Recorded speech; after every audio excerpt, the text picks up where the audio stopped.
So, magandang araw po sa inyo, no po. Isa pong mapagpalang araw po sa ating lahat, no po. So, kahapon po ay mayroon pong nagpa-konsulta sa amin, no po. Siya po ay diabetic patient at the same time ay meron din po siyang hypertension. So, ang tanong po niya sa akin kahapon, sabi niya, Dok, maingat po ako sa mga pagkain. Hindi na ako kumakain ng mga matatamis, ano po. Pero sabi niya, bakit po Dok, hindi pa rin nababa o bumababa yung aking blood sugar, no po.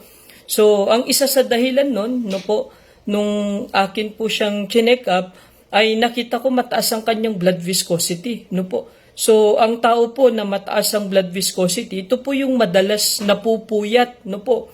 Yung madalas pong kulang ng tulog, no po. So, papaano po ba nakakaapekto yung pagpupuyat sa pagtaas ng BP o kaya ng blood sugar, ano po? So, kapag tayo po ay napupuyat o kulang po tayo ng tulog, nagdudulot po ito ng pagtaas ng mga stress hormone tulad ng cortisol, ano po? So, ang mataas na cortisol po ay maaring makapagpataas din po ng blood sugar at blood pressure, ano po? So, maliban po doon, ang pagpupuyat din po ay nagiging sanhi po ng pagkakaroon ng insulin resistance. So, kapag tayo po ay nagkaroon ng insulin resistance, na kung saan ang katawan po natin ay hindi epektibong nagagamit yung insulin upang mapababa yung blood level po natin, blood sugar level natin, maaari po itong magresulta din ng pagtaas ng blood sugar. Ano po? At ang isa pa po ay yung tinatawag po natin na autonomic nervous system, no po? Kasi yung pagpupuyat po, nakakaapekto rin po ito sa pagkakaroon ng autonomic nervous system. So may papel po ito sa regulasyon ng blood pressure, no po? Ang hindi sapat po na tulog ay maaring magresulta po ng tinatawag na dysregulation o pagtaas ng blood pressure, no po. So yung panghuli pa na nakukuha o nagiging dulot ng pagpupuyat, yung tinatawag na inflammation po, no po.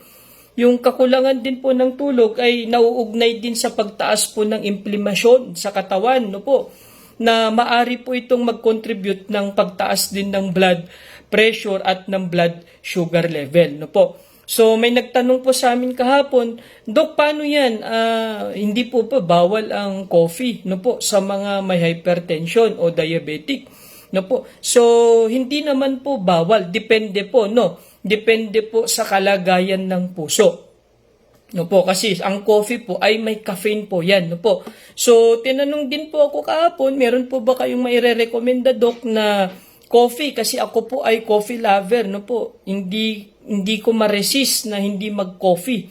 Kasi hindi kompleto yung araw ko pag hindi po ako nagko-coffee, no po. So, ako po ang nire-recommend ko personally po ay itong El Secas coffee, no po. So, ito po ay may mangosteen at ganoderma, no po. Meron din po itong barley grass, meron din po itong moringa, gotu kola, spirulina at guyabano, no po.